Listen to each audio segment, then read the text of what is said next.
Secara prinsip sebetulnya sama dengan kemarin pengolahan air limbah.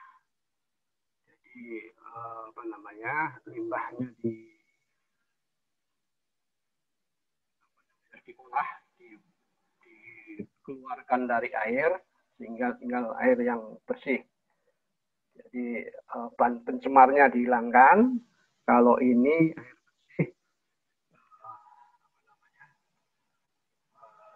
jadi diambil airnya saja, yang pencemarannya juga dibuang. Artinya zat-zat yang tidak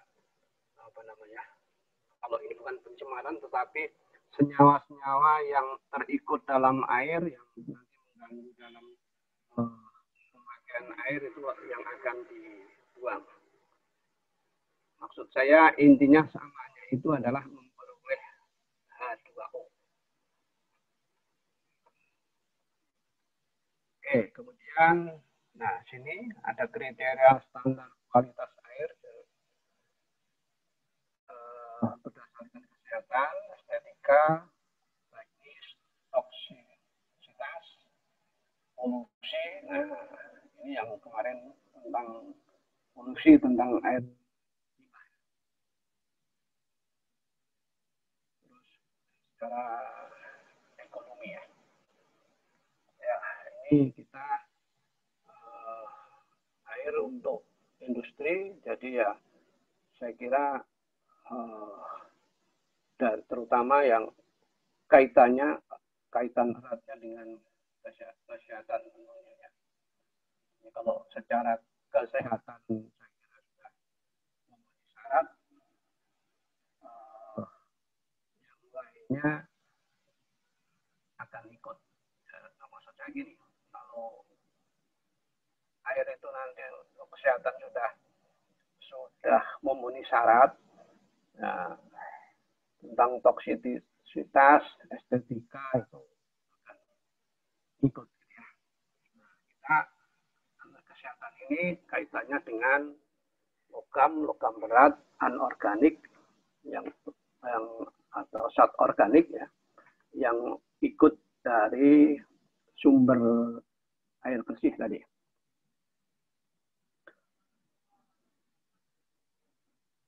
Nah, yang dimaksud air bersih, standar air bersih di Indonesia diterapkan untuk sumber air minum. Jadi air baku. Sumber air minum berarti sumber air baku untuk diolah menjadi air minum. Dan yang jelas untuk standar air bersih ini juga yang pasti harus berlaku pada air minum. Artinya maksud saya adalah air minum itu harus memenuhi standar air bersih. Ya, sehingga tidak menimbulkan efek atau pengaruh atau dampak minumannya untuk diminum, dampak terhadap kesehatan utama. Nah, kemudian, nah ini sudah diatur dalam peraturan pemerintah,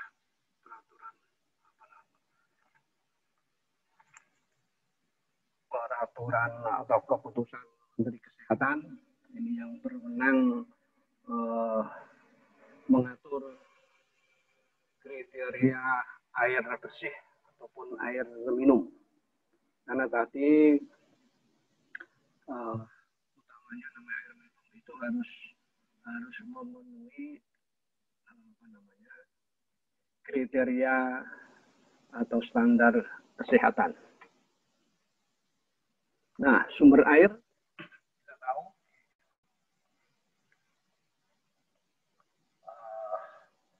yang pertama air hujan.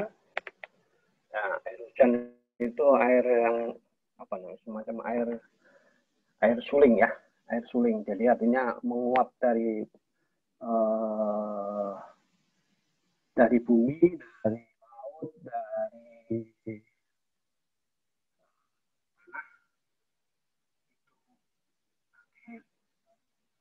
menguap, kemudian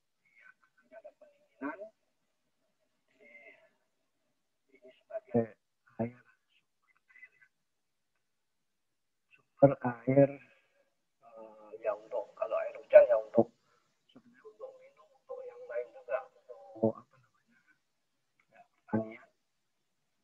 Kemudian yang kedua, nah ini mungkin kalau kita di apalagi kalau di Bogor mungkin tidak apa namanya seolah-olah air hujan itu bukan sumber air ya. Nah, di Bogor juga atau mungkin di daerah-daerah pada umumnya ya bukan sebagai sumber air, tapi mungkin untuk daerah-daerah yang daerah kering katakanlah Indonesia Timur atau mungkin yang terkenal itu daerah Gunung Kidul itu apa namanya air hujan itu sebagai sumber air ya. Jadi ditampung, maksud saya ditampung sengaja buat semacam kolam atau waduk begitu. Atau mungkin di rumah-rumah itu menampung buat kolam dari air hujan yang apa namanya di atas genteng itu terus kalau kita kayak di Bogor gitu seolah-olah ini bukan sumber air padahal itu sumber air hujan karena di Bogor mungkin eh, tidak apa, air tidak jadi masalah gitu ya tidak perlu menggunakan air hujan.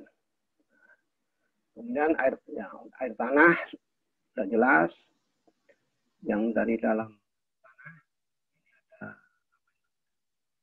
ya dangkal air tanah maksudnya air tanah itu air yang di uh, ya di dalam tanah ya ada sumur dangkal ada sumur dalam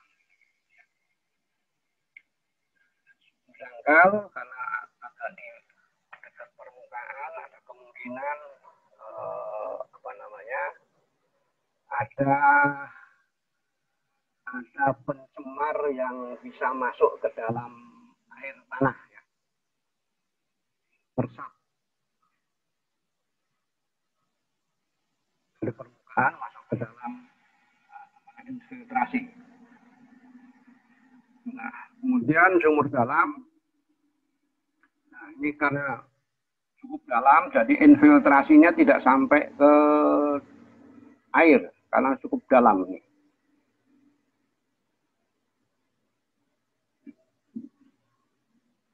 Nah, kemudian sumber yang lainnya, ini bahkan kalau sumur apa namanya, sumur yang dari yang apa namanya artesis itu saya kira lebih lebih baik.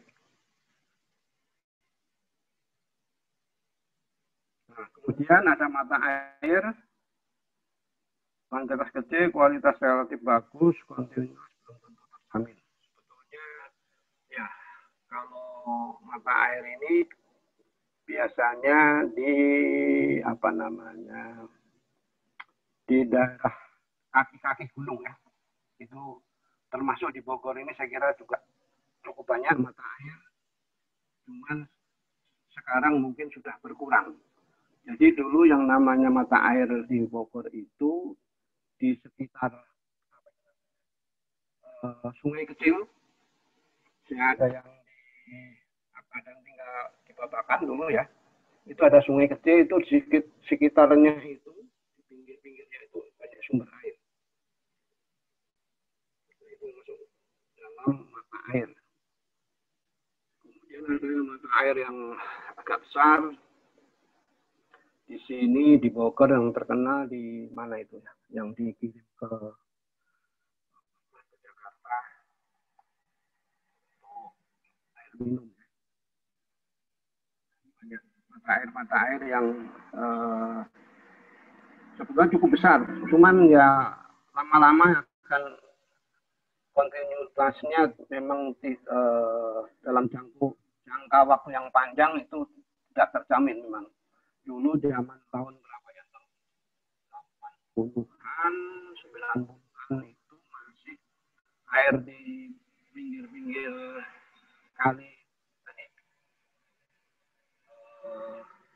itu banyak, masih banyak apa namanya, menghasilkan air, tetapi kalau tahun-tahun sekarang saya kira sudah mulai berkurang, banyak yang kering malah. Nah itu air, mata air ya. Kemudian air permukaan, jelas ini permukaan di atas tanah, ada sungai, ada danau, ada laut. Ya, tapi kalau untuk sumber air apa tadi ya? Ini air secara umum ya. Maksudnya kalau untuk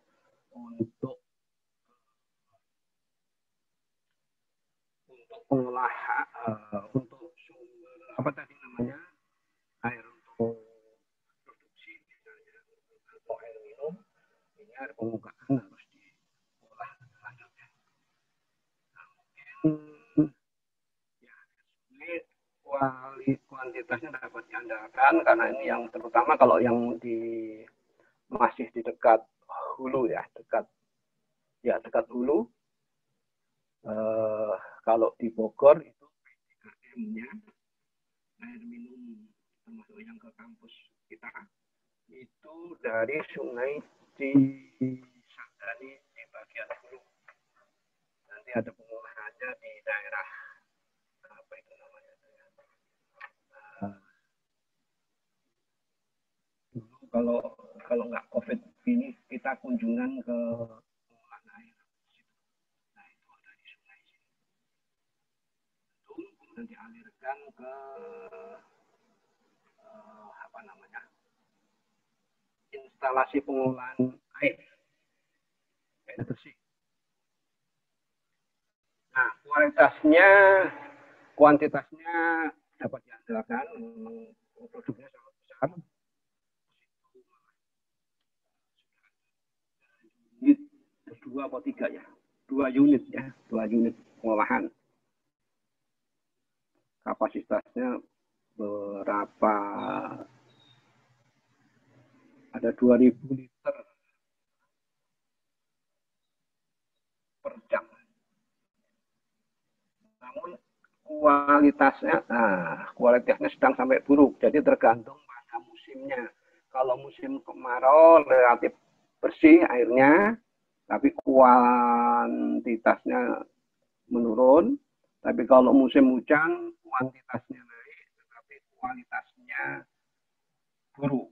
Jadi banyak dapat lumpur, kadang-kadang ini sampah. Nah, kemudian danau, laut. Nah, saya kira kalau danau hampir sama dengan sungai, jadi apa namanya? Maksudnya kualitasnya ya. Kualitasnya juga karena di situ banyak apa namanya? Biasanya kalau ada danau di situ ada apa namanya? Ya ada ikan, ada tumbuhan, di kualitasnya. Laut, ya jelas kita belum apa yang jelas di mana ya, daerah Arab, di Timur Tengah ya, daerah Arab Saudi itu menggunakan air laut untuk kebutuhan air minum. Mungkin kalau di kita ada industri-industri di pinggir laut, yang pernah saya lihat ada di Tanjung Priok, itu perusahaan makanan itu mendestilasi air laut untuk proses produksinya. Jenis pengolahannya ya, ada penjernihan umum itu menurunkan kekeruhan. Nah, air tanah itu banyak mengandung Fe, Mn. Nah, yang terkenal itu di Bogor ini ada beberapa tempat di daerah Ciumas itu airnya kuning. Jadi kalau sudah dipompa dari dalam sumur ke kolam, itu beberapa saat kemudian itu ada apa namanya, warna kuning, kayak kuning atau merah tanah gitu ya, kayak apa namanya, karat gitu ya. Nah, itu konon dari Fe dan Mn ini. Kemudian ada pelunakan ini kaitannya dengan kesadahan.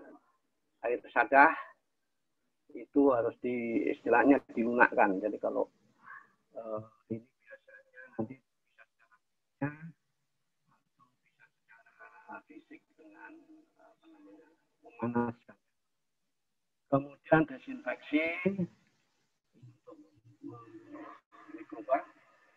Dan saya kira tidak hanya patogen, tapi utamanya patogen. Jadi semua mikroba biasanya terus mati. Jadi ini seperti kalau kita lihat di apa ya, air PDAM biasanya itu ada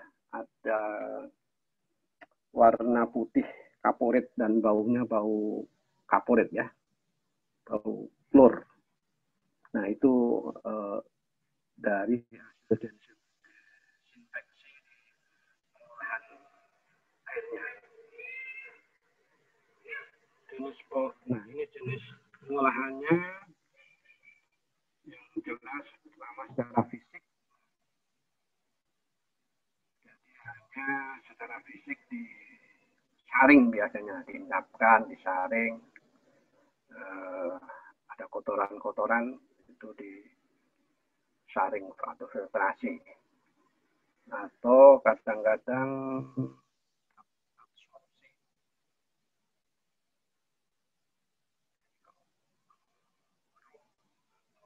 mungkin ada bahan-bahan yang bisa diendapkan. Kemudian secara kimiawi dengan penanaman bahan kimia sih. Ya, contoh ya kalau banyak logam berat itu tentunya diendapkan dengan reaksinya. Pelunakan juga sama dengan penanaman bahan kimia, jadi nanti dia akan bereaksi dengan yang menyebabkan kesadahan. Kemudian bisa mengendap, bisa dipisahkan. Kemudian netralisasi, kalau terpasang di basah, klorinasi tadi untuk membunuh mikroba, ozonisasi juga sama, UV juga sama ya. Ini yang umum ya. Ya, UV, ozonisasi terutama ini nanti ozonisasi tadi di PDAM, ozonisasi itu kalau untuk air minum ya, atau mungkin Anda bisa lihat di apa itu namanya, air isi ulang ya. Air isi ulang itu ada beberapa yang pakai UV, ada yang pakai, kalau yang perusahaan-perusahaan besar justru ini pakai ozon, pakai UV yang umum dilakukan. Kemudian secara biologi manfaatkan gas mikroorganisme, contoh saringan pasir lambat. Ya, jadi secara biologi jadi di dalam apa namanya, di pasir itu ada mikroorganismenya. Jadi dia menempel di mikroorganisme, menempel di pasir atau istilah dalam proses amobilisasi ya, menempel di air, airnya dilewati pasirnya dilewati air, kemudian kalau ada bahan pencemar apa namanya, bahan organik itu biasanya didegradasi atau dimakan oleh mikroorganisme ini, sehingga yang keluar itu sudah air yang bebas bahan organik. Ini penjelasannya. Karakteristik air permukaan dengan masalah kekerupan, ya, air permukaan masih tergantung musim. Kalau di kita tadi sudah dijelaskan ya, kalau musim kemarau relatif jernih tetapi volumenya kurang biasanya. Tapi kalau musim hujan volumenya tinggi tapi kualitasnya turun, rendah.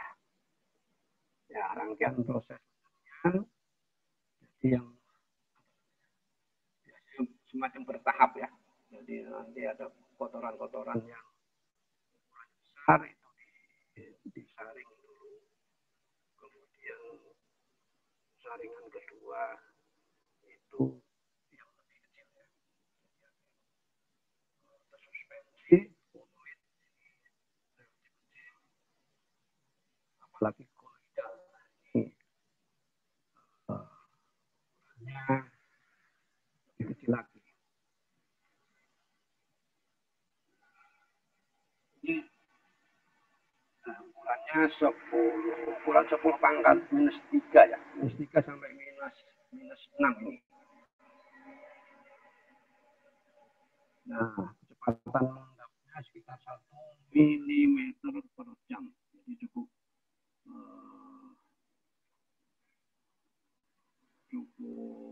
apa namanya, lambat sebetulnya. Dan yang non koloidal dapat diendapkan. Karena yang koloidal ini stabil, jadi ada di seluruh bagian air ya. Jadi apa namanya, setengah larut kalau menurut saya sih. Jadi setengah larut, setengah tidak larut. Jadi melayang-layang dan bentuknya koloidal. Yang non koloidal ini lebih mudah didapatkan. Jadi bentuk suspensi yang lebih kecil, bukan lebih besar gitu ya dari koloidal. Sehingga ini kalau didiamkan sebentar, biasanya dia akan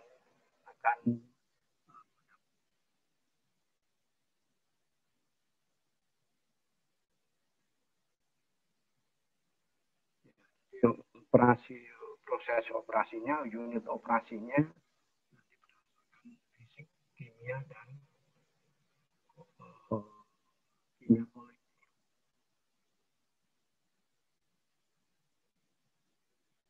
Nah, ini yang kulit ini memang tadi yang sulit untuk diendapkan. Itu biasanya dengan ditambah koagulan. Koagulan biasanya sekaligus sebagai flokulan.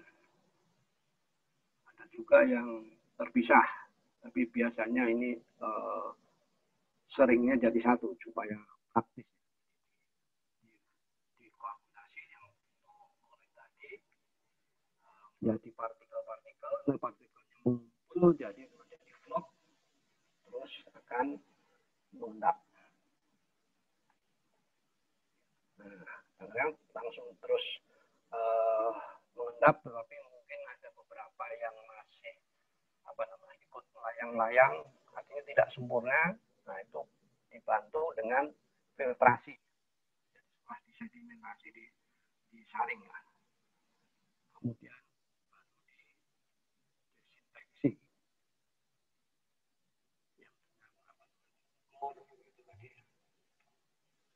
Yang paling umum dengan fluorinasi. Kemudian yang koloid dengan kekeruhan sedang atau rendah itu masih koagulasi juga. Jadi sama ya. Karena ini prosesnya koagulasi itu relatif cepat. Jadi ditambah koagulan, diaduk diaduk cepat supaya ada kontak dengan koagulan dengan koloid, kemudian dibiarkan atau diaduknya pelan, tapi kalau dipakai di PDAM biasanya dialirkan dengan kecepatan rendah sehingga nanti yang yang sudah berbentuk flokkulasi yang sudah bentuk padatan itu akan mengendap saring. Termasuk penyaringnya biasanya besar itu pakai pasir ya. Kalau kita berkunjung ke PDAM itu sudah saringan besar dengan filtrasi dengan pasir.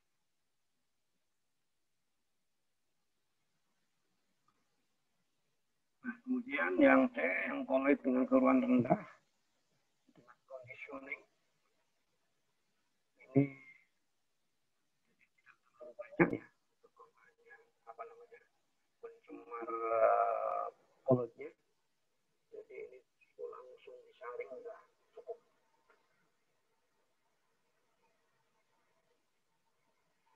Terus ya terakhir disinfeksi.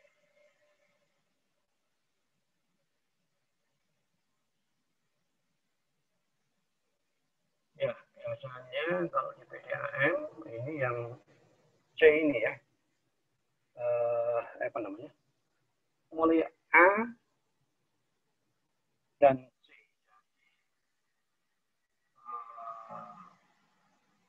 Diendapkan, kemudian endapannya sudah di apa namanya, sudah dipisahkan, kemudian dilanjutkan ke yang C ini, yang pasir ini.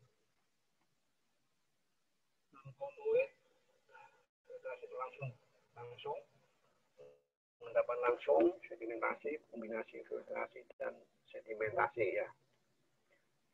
Jadi yang non koloid ini artinya ukurannya relatif besar dan mudah mengendap ya. Jadi memang yang paling di pencemar yang sifatnya koloid itu. Yang non koloid ini bisa langsung di filtrasi tanpa koagulasi.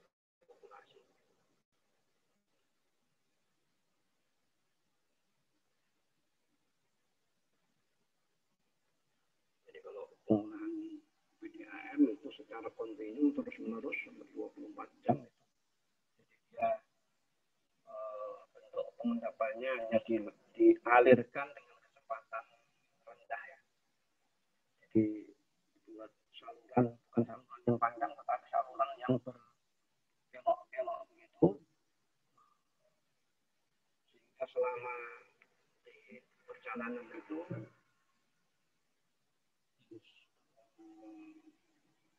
padatannya mengendap.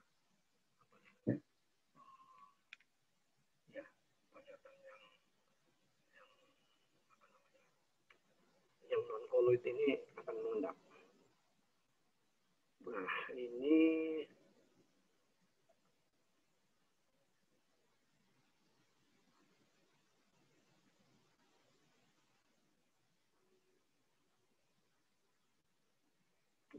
yang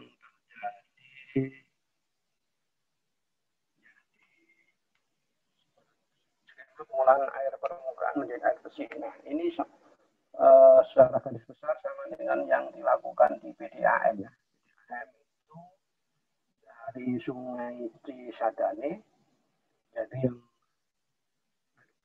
dialirkan dari sungai nanti disaring dulu pakai, misalnya ada plastik, ada potongan-potongan daun atau yang masih berikut itu disaring dengan kawat biasa. Kemudian ada pre-sedimentasi. Jadi itu ditambah apa tadi namanya, koagulan dan flokulan. Nah, kemudian diaduk, tapi biasanya tidak diaduk seperti ini, tapi dipakai apa itu, macam bentungan gitu ya. Nanti dan di airnya itu apa itu namanya, diterjunkan begitu. Jadi terjunkan, nanti di situ akan terjadi pengadukan, kemudian mengalirnya dengan kecepatan rendah, akan terjadi flokulasi, nanti akan mengendap, sedimentasi. Nah, kemudian dari sedimentasi yang bagian atas ini, sedimennya nanti setiap sekian hari itu dibersihkan. Kemudian ini yang bersihnya langsung dilewatkan di apa namanya, di pasir tadi ya, pasir nanti terus air jernih di klorinasi. pengendapan terakhir masuk ke reservoir. Kalau di Bogor itu dekat apa itu ya, Masjid Raya itu ada reservoir dari PDAM. Jadi bentuknya kolam besar. Lalu nanti di situ didistribusikan ke rumah-rumah. Bahkan sekarang ada beberapa area yang keluar dari pengolahan di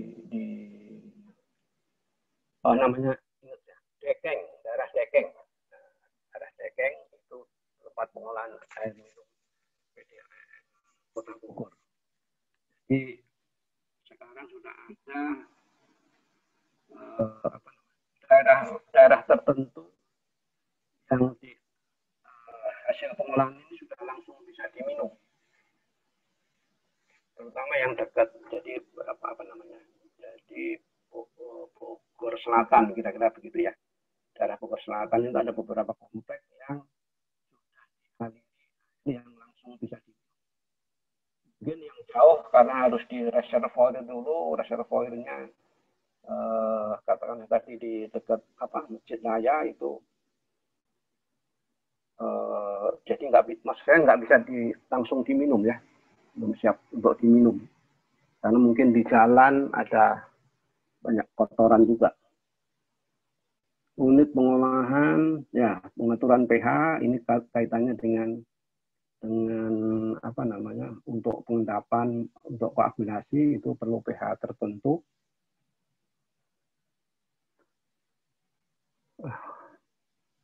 Udah waktunya udah mau habis ya. Nah, penambahan kekeluaran koagulasi ya itu intinya destabilisasi koloid. Koloid tadi kan sulit untuk mengendap, makanya ditambah koagulan yang bisa mengganggu stabilitas koloid, makanya disebut destabilisasi, sehingga dia akan bentuk koloidnya hilang menjadi partikel-partikel yang bisa mengendap. Yang mengadukan cepat. Nah, ini tadi yang koagulasinya tadi ditambahkan koagulan, kemudian di sini dilakukan pengadukan secara cepat tadi di hidrolis, diterjunkan. Nah, makanya saya bilang tadi semacam bendungan, jadi agak tinggi kira-kira saat dari yang bagian atas ke bawah itu kira-kira 1 meter gitu, nanti terjun begitu sekaligus mengaduk. Jadi tidak perlu diaduk pakai mekanik ya. Nah, yang pakai mekanik datang mengaduk.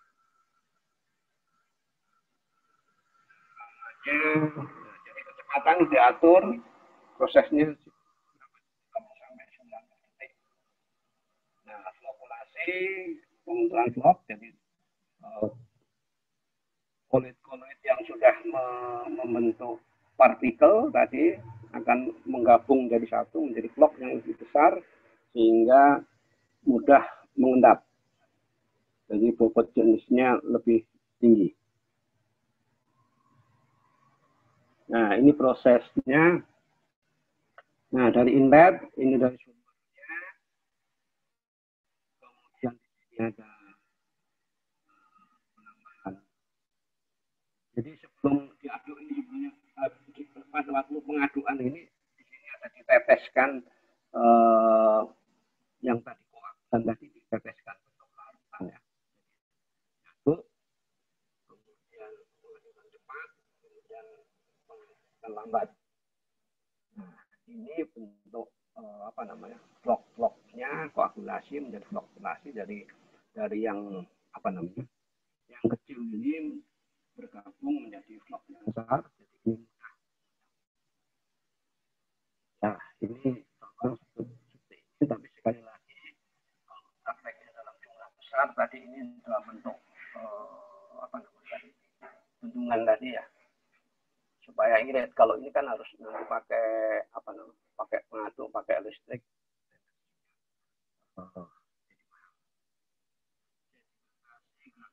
Biasa ini makanya dengan aliran yang lambat. dengan aliran yang lambat, dia akan mengendap dengan bagian atas yang sudah jernih. Nah, kemudian kalau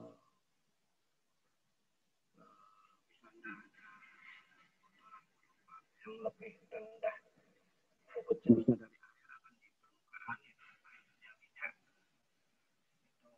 flotasi. Tapi biasanya kalau di GPDAM tadi aja tidak ada apa namanya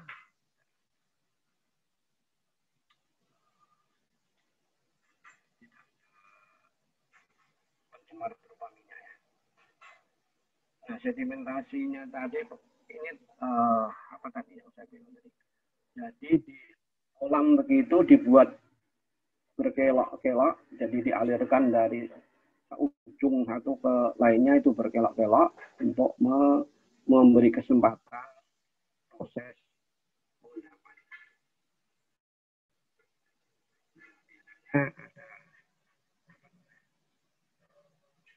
Itu ada pemiringan. Jadi nanti endapan tadi jatuh ke yang miring ke bawah, yang di atas.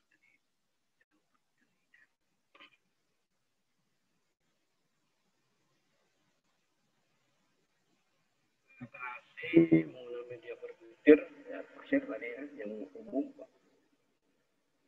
Penyisian partikel dengan cara penyering untuk ukuran. Ya, ini apa nah, kecepatannya ya. Tapi biasanya nanti juga setiap beberapa hari atau sekian batch itu nanti ada pencucian pasir.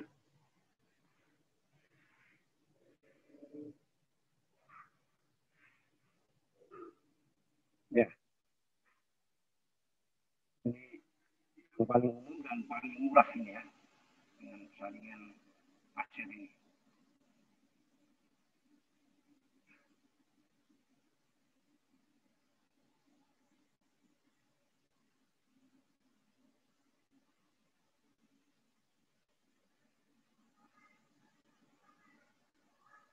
Nah, ini biasanya kalau ini untuk apa namanya pengolahan air di industri ya, di industri dari air tanah supaya jadi air bersih. Ini modelnya ya diaduk biasa, nanti jadi alirkan lambat, disaring. Nah, saringnya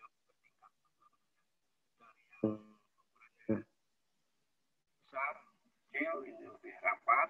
Nah, kemudian ini ada untuk apa namanya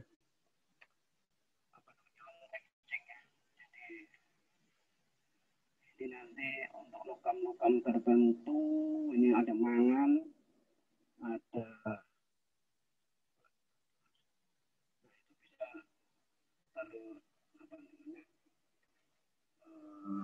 tertinggal di sini ya.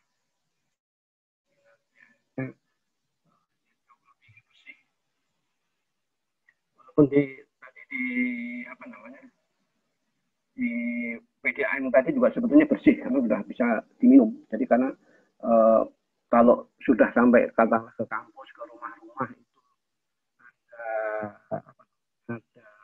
endapan masih keruh itu biasanya karena di tempat apa tadi namanya penampungannya ada tanah, ada kotornya dari situ. Kalau dari keluar dari pengolahan bersih ya. Nah, ini pengolahan air khusus ini untuk menggunakan kesadaran. Nah, ini yang banyak digunakan kalau di industri ya, akhirnya tidak boleh sadah. Ini punya waktu sampai jam berapa ini? Udah habis waktunya? Udah habis, Pak. Jam 7.50. Ada kuliah lagi jam berapa? Bagaimana, Pak? Mau ada kuliah lagi jam berapa berikutnya? Jam 8. Oh, jam 8. Oke, saya minta waktu sedikit lagi aja. Nanti Baik, Pak. kalau ini bisa ditanyakan di minggu depan kalau saya bisa waktu. Jadi ini yang untuk pengolahan air sadah tadi ya. Jadi intinya kesadahan itu biasanya air tanah kebanyakan ya. Jadi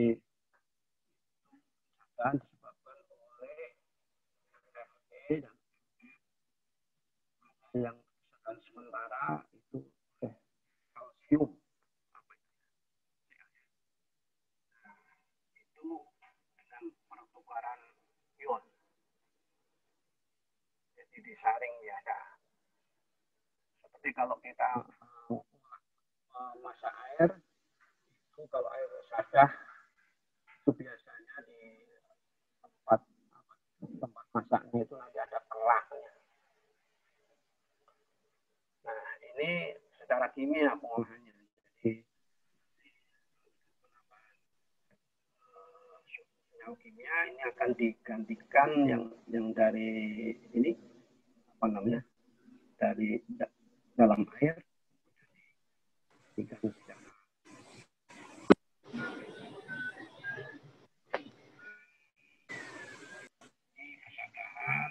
kemudian larut ini dengan ini yang paling susah ini. Jadi harus dengan membran dengan ukuran yang sangat kecil. Jadi disebutnya membran. Dan ini larut. Bau rasa absorpsi aktif. Jadi disaring dengan arang aktif nih.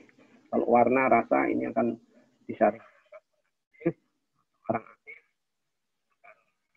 di arang aktif ini.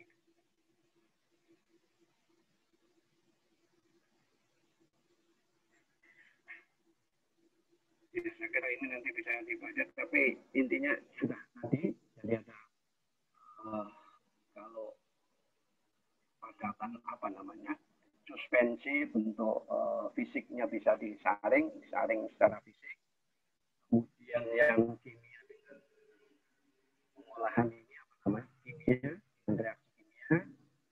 Kemudian kalau kita pakai karbon aktif. Kemudian kalau ini apa namanya bakteri patogen bakteri pada umumnya dengan koordinasi tadi yang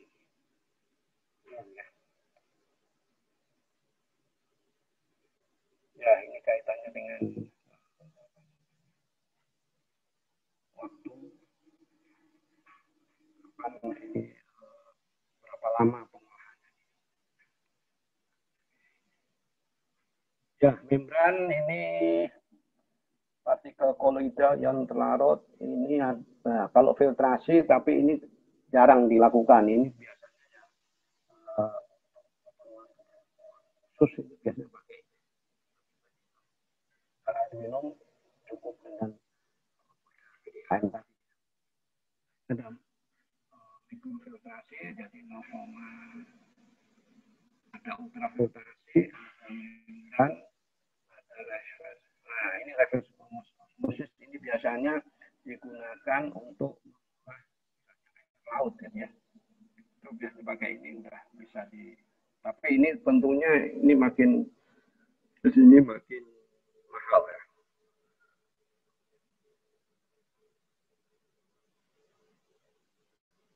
Ya, ini dengan recovery tinggi ini kalau limbah tertentu yang pencemarnya itu mempunyai nilai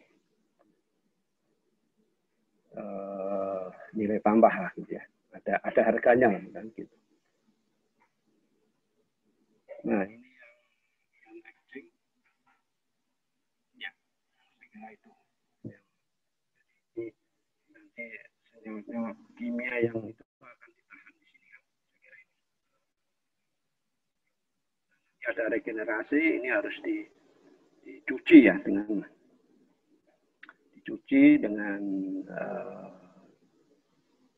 kemudian bisa dibalikin lagi. Tapi biasanya ya udah sementara dipisahkan dulu nanti ketika bahan yang baru biasanya. Oke, saya kira itu pengolahan air untuk industri ya, dan untuk pengolahan untuk